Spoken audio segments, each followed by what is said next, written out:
e a Cristo exaltar, e sua glória encherá este lugar. Hoje é tempo de louvar a Deus, em nossa glória habita seu Espírito. Então é só cantar e a Cristo exaltar, e sua glória encherá este lugar. Vem louvar,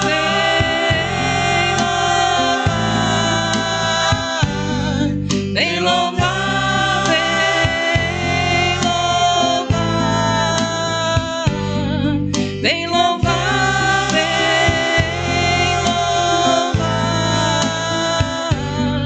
vem louvar,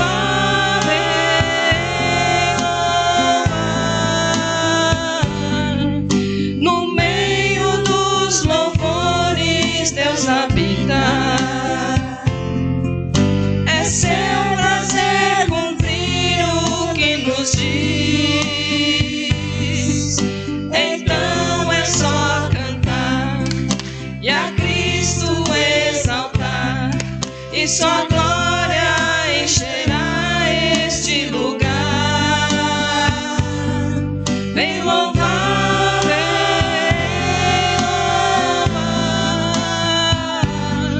vem louvar,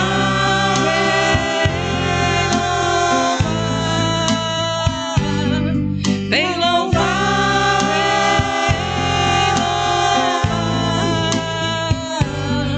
glória a Deus, glória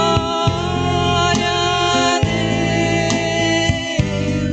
glória a Deus, glória a Deus.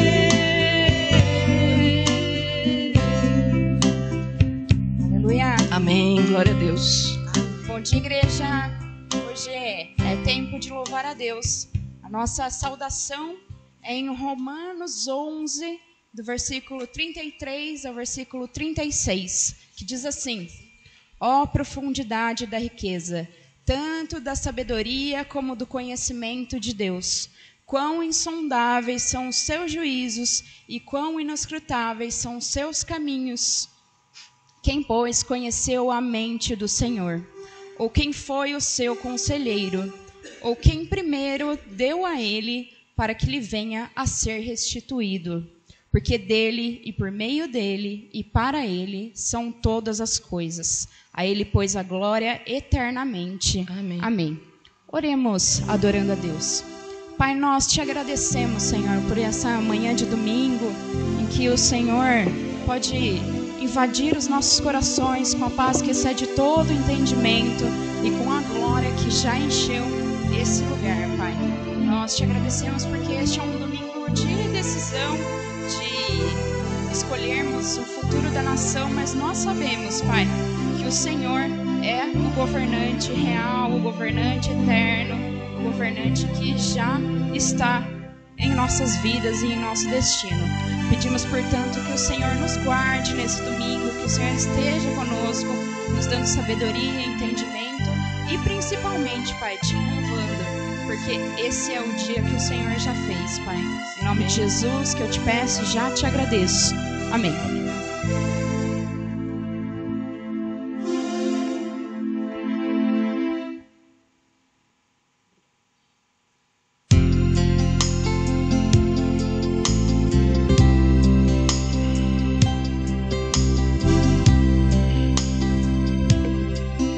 Espírito, enche a minha vida.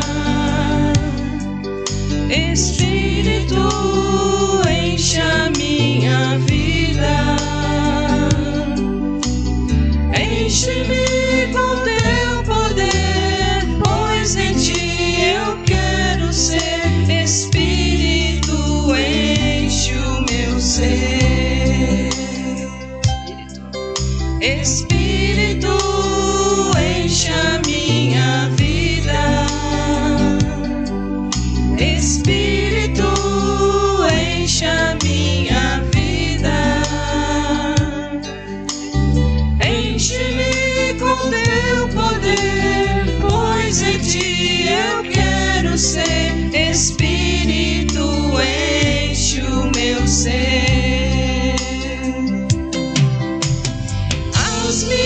minhas mãos eu quero levantar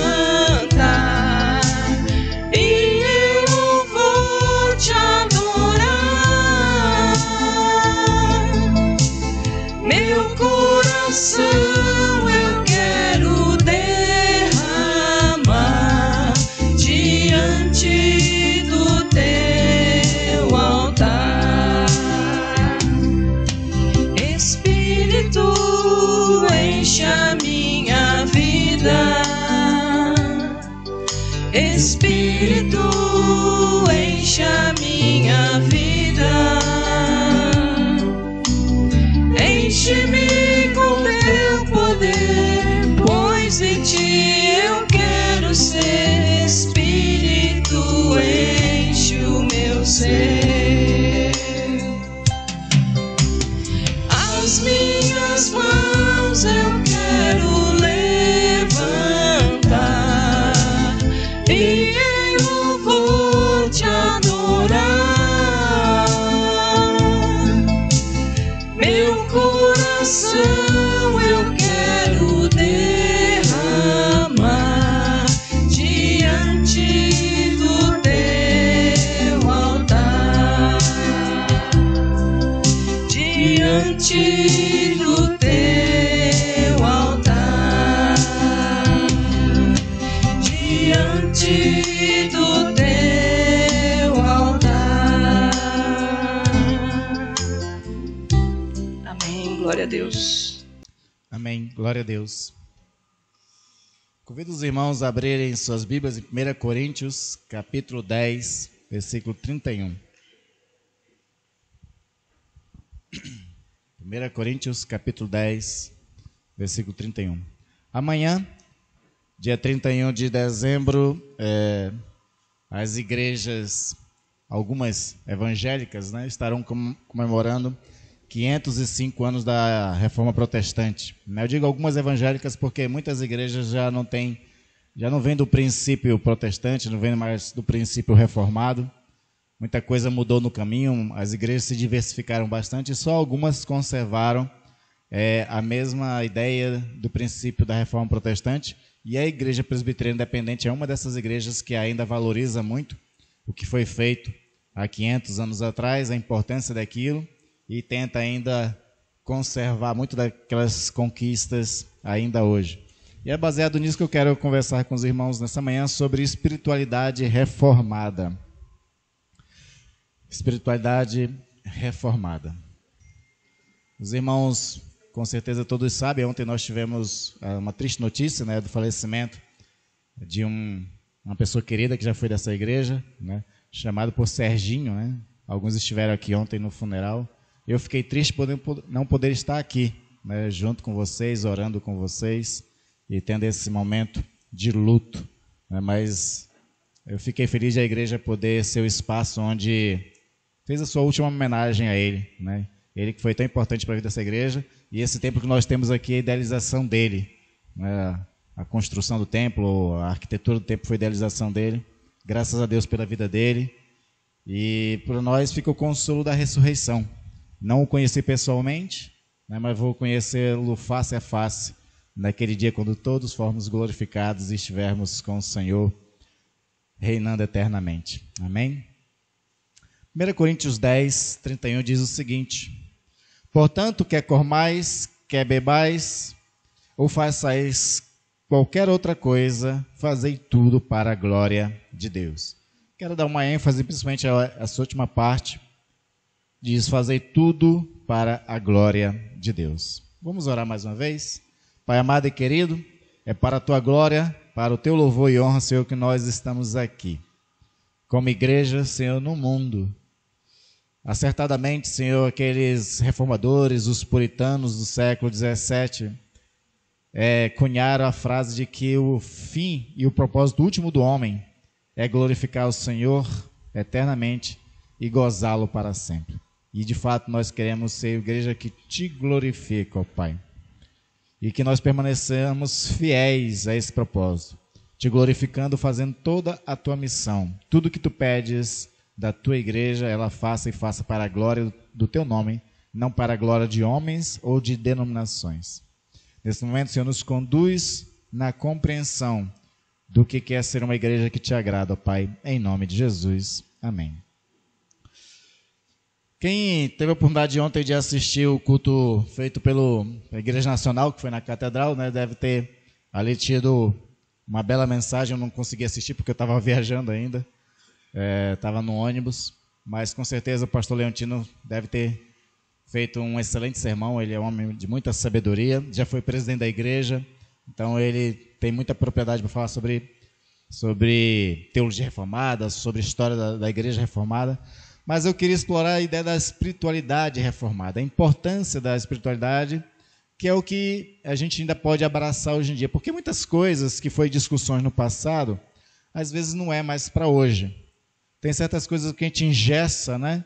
E torna ela museu na nossa história, e elas não se encaixam mais para um mundo tão moderno como o nosso. Mas a espiritualidade são coisas de princípios, e princípios eles permanecem sempre. E principalmente porque uma das características da Reforma Protestante foi resgatar a Bíblia e colocar a Bíblia como centro para reger a fé, para reger a prática e a nossa espiritualidade. Então, tudo que nós vamos pensar a respeito de espiritualidade reformada sempre está pautado na palavra de Deus. E aí nós vamos ver algumas coisas que tornam a reforma muito importante para a nossa espiritualidade. A primeira delas que eu gostaria de colocar para vocês é a questão da ênfase doutrinária. A teologia reformada, a reforma protestante, se preocupou muito com a questão doutrinária. E para que a doutrina fosse algo que realmente viesse a mudar a vida daquele que se tornava um reformado, eles fazem uma coisa muito importante, que é se voltar para as Sagradas Escrituras e ter um esmero no estudo bíblico. Antes da Reforma Protestante, para quem conhece um pouquinho de história, sabe que a maioria da população não sabia ler.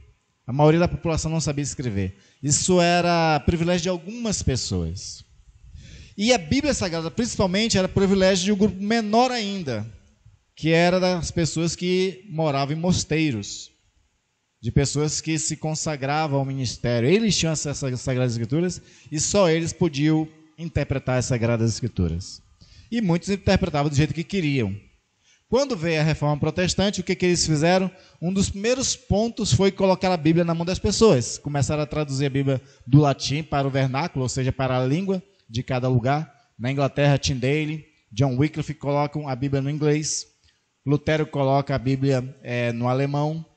Depois, mais tarde, você vai ter a Bíblia em português. E também a Reforma Protestante faz uma outra coisa excepcional. Cria a escola pública para as pessoas poderem aprender a ler e a escrever.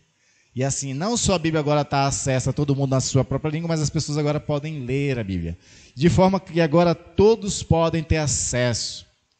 E aí um dos lemas da reforma era o livre exame das Sagradas Escrituras. Não mais por amarras, não mais por interpretações somente de um grupo ou do magistério, como era antigamente. Agora todos podem ler as Sagradas Escrituras e interpretá-las à luz do Espírito Santo. E faz com que as pessoas agora se esmerem nos estudos da palavra. Que elas se debrucem no estudo da palavra. Que elas conheçam a palavra de Gênesis a Apocalipse. E possam aprender todo o desígnio de Deus. E assim a Reforma Protestante faz aquilo que Jesus ordenou, quando Jesus disse: ide por todo mundo, fazer discípulos de todas as nações, ensinando-os a guardar todas as coisas que vos tenho falado. E só foi possível ensinar as pessoas porque houve um esmero nos estudos das Sagradas Escrituras. Outra preocupação muito grande que teve nesse período para a questão da ênfase doutrinária, que possa reger a nossa espiritualidade, é crer corretamente, buscar uma doutrina segundo a sã palavra de Deus. E aí você vai ter um leque, um arsenal muito grande de doutrinas em vários países da Europa. Você vai ter as confissões de fé de vários países, a de Heidelberg, belga, vai ter várias. A nossa Igreja Presbiteriana Independente, ela segue uma das confissões de fé que foi estabelecida lá no século XVII, que é a confissão de Westminster. Essas confissões de fé, elas são as doutrinas a qual nós cremos. É a súmula, a síntese das Sagradas Escrituras, colocando ponto por ponto no que nós cremos. Nos dias de ceia eu faço questão de trazer a afirmação de fé, porque a afirmação de fé ali é o resumo do resumo do que nós cremos. É muito importante de saber no que nós cremos. Porque já se disse o seguinte, que ninguém pode ter uma boa espiritualidade sem uma boa doutrina. Você pode ter até uma boa doutrina e ter uma péssima espiritualidade, mas não consegue ter uma boa espiritualidade sem uma boa doutrina. Porque a doutrina é que vai fazer com que a gente conheça as Sagradas Escrituras a partir desses pontos principais que vão reger nossa prática no mundo. E aí foi dado essa ênfase sobre as doutrinas. Agora, claro que às vezes, quando a gente dá ênfase demais numa coisa e esquece outras, a gente vai para os extremos e se perde um pouco. Isso acontece. Que foi o pecado da igreja de Éfeso, né? A igreja de Éfeso, quando recebe aquela carta e correção de Jesus lá em Apocalipse, das 7 igrejas do Apocalipse, uma das cartas foi enviada a Éfeso e lá dizia justamente essa questão. O elogio para a igreja é que eles seguiam a reta doutrina. Eles se conservavam na palavra, mas perderam o primeiro amor. E aí eu sempre costumo brincar de que as igrejas reformadas no mundo inteiro, a partir do século XVIII, XIX para cá, ela deu muita ênfase à doutrina e perdeu um pouco do amor. Perdeu um pouco do fervor espiritual. É uma igreja preocupada só com doutrina, disciplina pessoas por causa de doutrina, mas não faz o resto. Não cuida daquilo que Jesus chamou de misericórdia, quer e não sacrifício.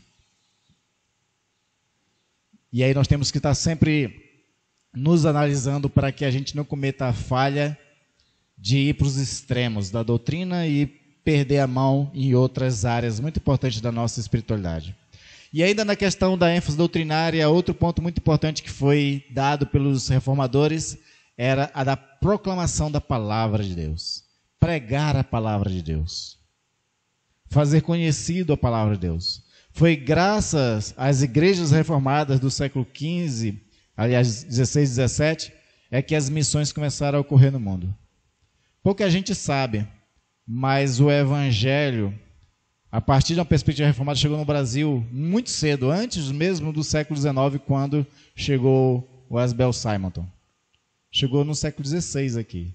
Em 1530 e alguma coisa, chegou um grupo de franceses aqui, enviado por Calvino, para pregar a fé reformada aqui no Brasil.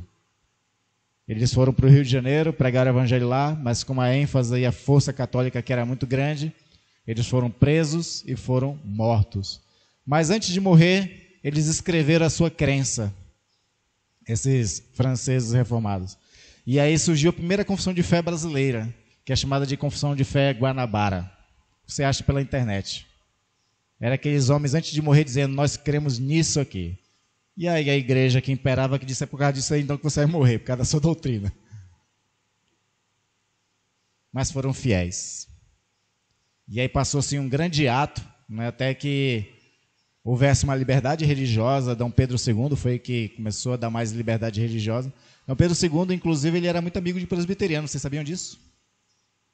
Ele tinha um certo carinho pela igreja presbiteriana, Dom Pedro II. E aí, por conta da liberdade religiosa que ele começou a dar, e aí outros vieram para o Brasil, pregaram o evangelho e nasceu as igrejas de cunho protestante. Então, a ênfase doutrinária era uma ênfase muito importante para a espiritualidade reformada, e nós somos conhecidos por aqueles de uma espiritualidade voltada da palavra. De se voltar para a palavra, que isso é muito importante.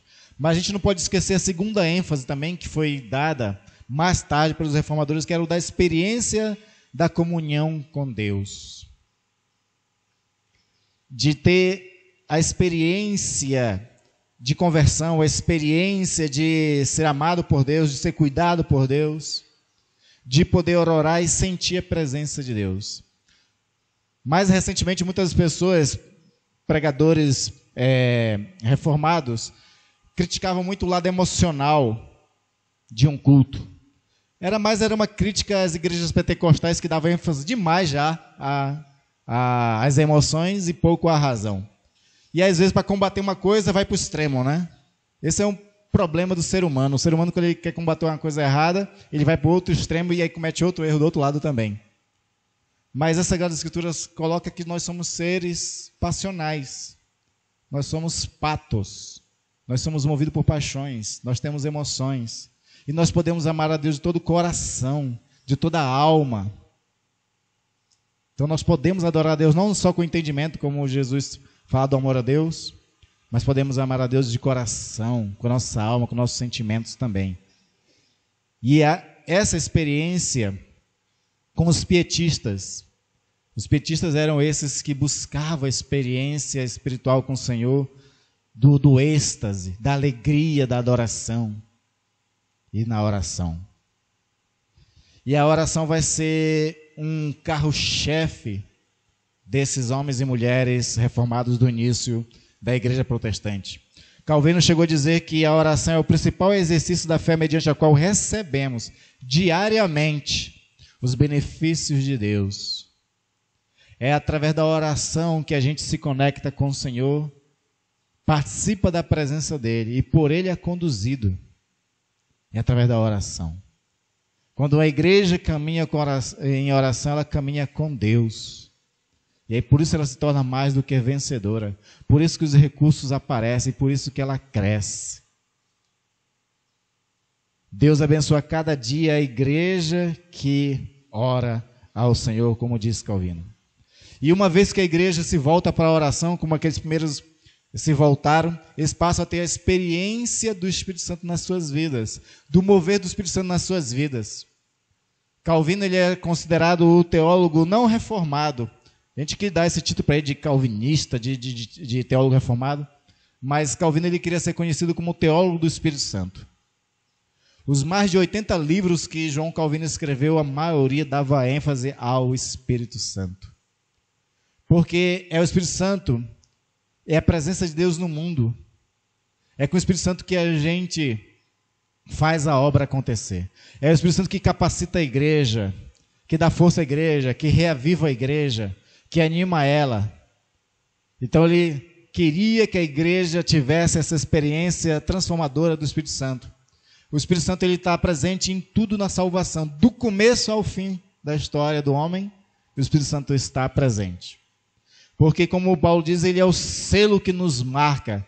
O Espírito Santo é aquela marca como fazia, e eu acho que ainda fazem no gado, né, para dizer de quem é o dono, né? O Espírito Santo, ele nos marca, ele é o nosso selo, dizendo para Satanás, dizendo para o mundo que nós pertencemos a Deus. E se nós pertencemos a Deus, como Paulo diz, o diabo não toca. Nós pertencemos ao Senhor. E além de nos selar, o Espírito Santo também nos acompanha até a vinda de Cristo. Porque é o Espírito Santo é que faz cumprir a palavra de Jesus quando Jesus disse que estaria conosco todos os dias até a consumação dos séculos. É o Espírito de Cristo que está conosco até a consumação do século. E por isso os reformadores eles diziam que a gente precisa se preocupar com algumas coisas a respeito do Espírito Santo, na nossa experiência de comunhão com Deus. A gente tem que se preocupar em não entristecer o Espírito Santo. Lá em 1 Tessalonicenses capítulo 5, ele vai dizer isso. Não entristeçais o Espírito Santo de Deus. Mais adiante ele vai dizer, não apagueis o Espírito. Ele usa a ideia da metáfora de fogo, o Espírito Santo como se fosse um fogo que está em nós. E a gente não tem que deixar apagar. É uma imagem que ele traz também no Antigo Testamento, porque no templo, quando Moisés fez o tabernáculo, tinha que acender as candeias lá, e o Senhor dizia para os sacerdotes nunca deixar que aquele fogo se apagasse. A gente nunca tem que deixar o fogo se apagar na nossa vida. Quando o fogo se apaga em nossas vidas, a gente desanima na fé. A gente sofre de tristeza espiritual.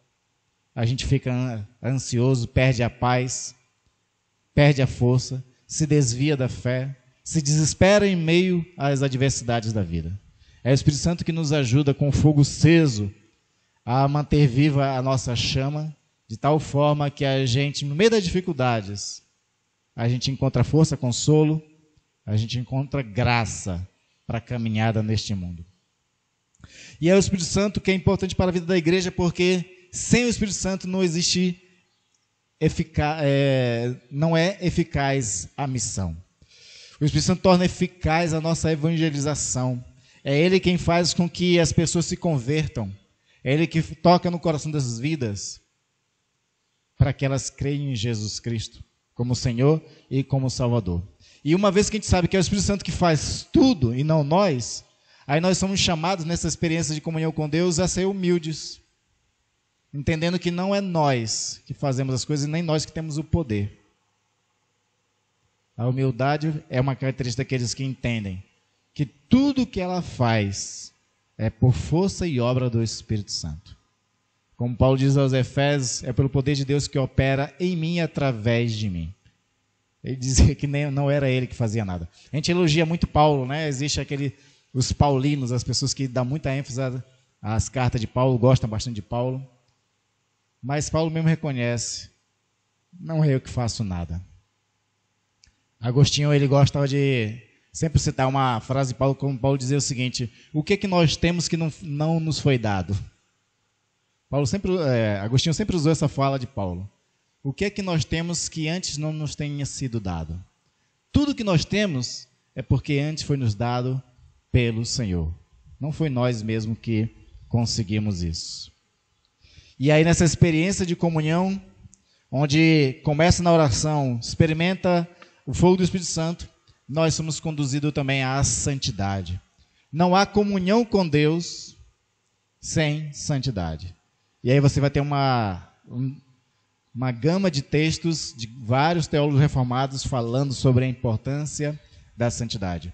Entre eles eu gosto do Andrew Murray. Andrew Murray é um teólogo reformado mais recente do século XIX, foi um grande missionário na África, e ele escreveu um texto muito interessante sobre santidade, mas sabe qual era o título do livro dele que escreve sobre santidade? Humildade. Porque ele dizia que quando a gente parte do princípio de ser humilde, a gente consegue ser santo. Sem humildade não tem como alcançar a santidade. Porque o pecado começou com orgulho. É isso que o Andrew Murray fala. O pecado começou com orgulho. O pecado de Satanás começou com orgulho quando ele quis ser Deus. E o pecado de Adão e Eva também começou com orgulho quando eles também quiseram ser Deus. Se comeres desse fruto, serás certamente como Deus, conhecedor do bem e do mal.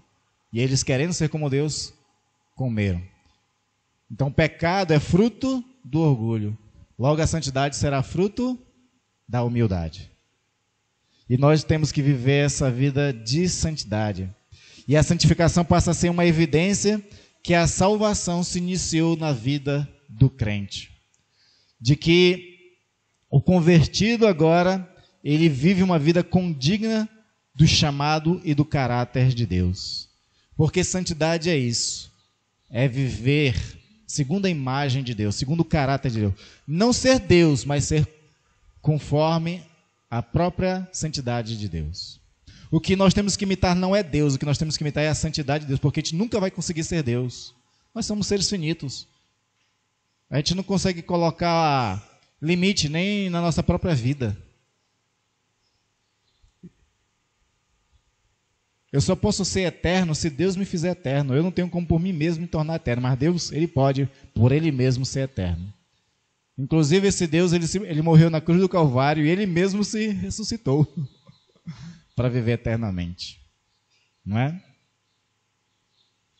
E aí, por conta disso, nós, em vez de querermos ser como Deus, a gente tem que buscar viver a santidade de Deus. Para ser santo como Deus é santo. E é isso que Ele pede de nós. E por último, última coisa que os reformadores colocaram como ênfase na sua espiritualidade é a questão da vocação, que eu acho que é um dos pontos que mais foi esquecido dentro da teologia reformada. É a vocação. É a ideia do chamado.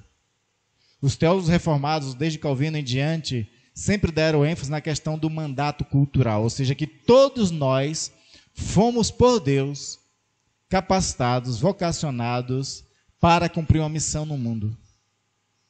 Essa missão pode ser, como a maioria das pessoas interpretam, missionária no sentido evangelístico mesmo, mas essa vocação também tem a ver com a sua profissão, com o seu trabalho, com o seu papel na sociedade.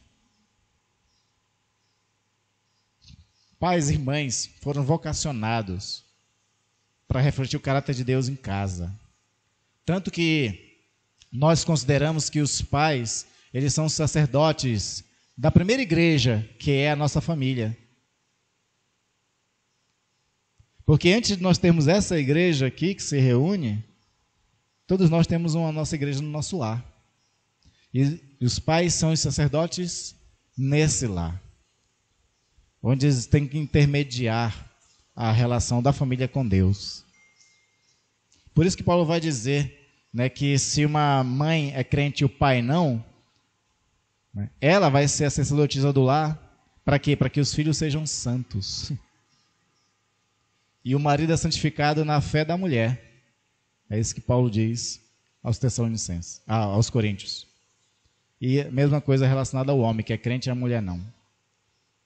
Porque Deus entende a vocação.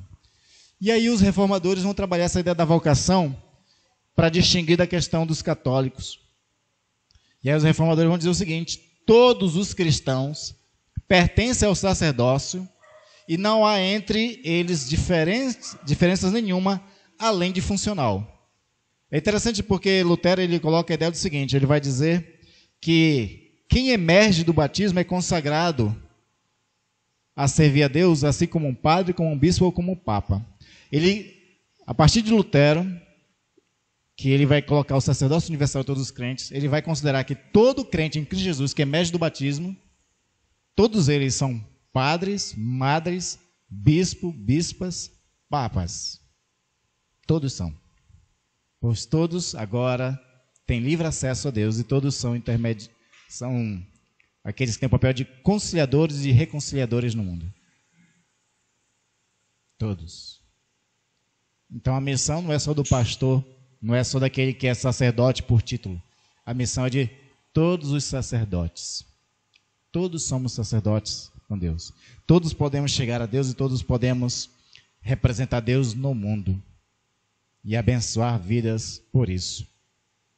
E aí, dentro dessa vocação, existe aquilo que é chamado de teologia do mandato cultural. A teologia do mandato cultural é a ideia de que nós, através da nossa vocação, devemos transformar a sociedade. A gente não vai conseguir estabelecer o reino de Deus na terra, mas a gente vai fazer na terra assim como é nos céus. Não é assim que a gente ora a oração do Pai Nosso? Seja feita a tua vontade aqui na terra, como é no céu. Então a ideia da vocação é a gente fazer a vontade de Deus, como é obedecido no céu, aqui também na terra, transformando a sociedade. Eu não tenho a ilusão da utopia. Eu sou muito cético. Eu não acredito que um ser humano possa fazer coisas boas para a sociedade inteira e de que o mundo vai ser uma maravilha. Eu não acredito nisso. Mas eu acredito que individualmente cada um de nós podemos fazer o bem e abençoar e transformar pequenos espaços. Nós como cristãos temos um dever de fazer o bem e de ser influência no nosso lar, no nosso trabalho, na nossa escola, na nossa vizinhança. A gente não vai transformar a sociedade como inteiro, mas aonde Deus nos plantar, a gente pode dar frutos ali e abençoar as pessoas ao redor para que elas possam comer desses frutos. Foi isso que a igreja primitiva fez. A igreja primitiva ela fazia boas obras, boas ações, transformava de certa forma a vida de muitas pessoas, a ponto de que a igreja caiu na graça do povo. E porque a igreja caiu na graça do povo, Deus abençoava a cada dia a igreja, acrescentando números daqueles que iam sendo salvos. A igreja tem esse poder. O poder de mudar pequenas condições de vida das pessoas. Pode não mudar a sociedade inteira. E, na verdade, eu espero que ela nem tente fazer isso. Porque quando a igreja tenta mudar a sociedade inteira, ela quer fazer isso através da política e a experiência não tem sido boa. Toda vez que a igreja tentou, através da política, mudar uma sociedade, ela foi mais do que ditadora. Ela foi opressora. E tem toda a história medieval aí para mostrar, né? Tem toda a história das cruzadas para mostrar. Tem a África do Sul para mostrar. Você sabia que o apartheid, aquele regime racista que existia na África, foi imposta por crentes evangélicos, protestantes, que fazia acepção de pessoas e matava negros em nome de Deus e de uma teologia louca. A história da teologia reformada e da igreja reformada é bonita em alguns pontos, mas também tem suas tristezas também. Em muitos momentos a igreja reformada foi antissemita. Lutero permitiu a morte de muitos judeus, permitiu a morte de camponeses. Na verdade, ele assinou um documento para que se matasse camponeses mesmo. A gente não tem que esconder os erros desses homens, porque a gente tem que entender que todos foram homens, usados por Deus em alguns momentos, mas também usados pelo diabo em outros momentos, por causa da sua personalidade, por causa da sua visão errada de mundo. E visão errada de Bíblia, principalmente. Né? E é bom que a gente conheça os erros desses homens para que a gente não idolatre ninguém. O Calvino, que hoje tem muitos calvinistas roxos, né, que brigam na internet por causa de Calvino. Calvino também assinou a sentença de um homem, Miguel de Serveto, só porque Miguel de Serveto pregava contra Calvino. Só porque Miguel de Serveto conturbou a paz pública com uma ideia dele. Miguel de Serveto foi morto por causa de uma ideia. E Calvino assinou a morte daquele homem. Mais tarde ele reconheceu o erro. Mas é bom saber que esses homens erraram para que a gente não idolatre eles. Não idolatre ninguém. Né? Cumpre a nós seguir a nossa vocação. Paulo ele diz em Efésios capítulo 4, versículo 1, né? Rogo-vos que vocês vivam de modo digno da vocação ao que foram chamados. Todos nós somos chamados. O chamado o que é? É a nossa conversão. Porque muita gente interpreta, né? Principalmente o pessoal que é muito dado à missão, eles sempre pregam muito que o chamado é um chamado para fazer missão extra, né? Ir para outros países. Mas o chamado, à luz da Bíblia, é a conversão. Quando Deus nos traz para a fé, isso já é o chamado. E como dizia um professor meu que já pregou nessa igreja, o reverendo Áureo, ele dizia assim, nenhum chamado de Deus, Deus nunca chama ninguém, nunca converte ninguém só para ser cadeirante na igreja. Cadeirante no sentido de ficar só sentado na cadeira, né? Toda vez que Deus converte alguém, Deus dá uma responsabilidade e um compromisso para essa pessoa também seguir na missão. Porque assim como o Pai me enviou, disse Jesus, eu vos envio ao mundo. Então o chamado é o envio junto. O chamado é um chamado à responsabilidade e à missão. E aí nós temos a missão de glorificar a Deus no mundo. De tudo que a gente fazer, como o nosso texto de 1 Coríntios 10, 31, venha para a glória de Deus. Que esse era o ponto, né, que é a base da espiritualidade reformada. Fazer tudo para a glória de Deus. Então a ênfase doutrinária é para a glória de Deus. A busca da experiência da comunhão com Deus é para a glória de Deus. Viver a nossa vocação no mundo é para a glória de Deus. Aí eu quero encerrar com uma palavra do Osmar Ludovico, que é um pastor batista que eu gosto muito. Ele trabalha muito temas da espiritualidade. Ele diz o seguinte: prossigamos no caminho da intimidade com Deus, sob a direção da palavra e a inspiração do Espírito Santo, buscando a santidade de Cristo e com a igreja anunciando o evangelho e servindo aos outros. Isso aqui é o resumo que ele faz de um longo comentário que ele faz sobre a teologia reformada. Que nós prossigamos o caminho da intimidade com Deus, da busca da comunhão com o Pai. Sob a direção da palavra de Deus, estudando a palavra de Deus, vivendo a palavra de Deus e sempre inspirado pelo Espírito Santo que nos capacita a viver no mundo em santidade e anunciando o evangelho do Reino de Deus que salva pecadores. Amém?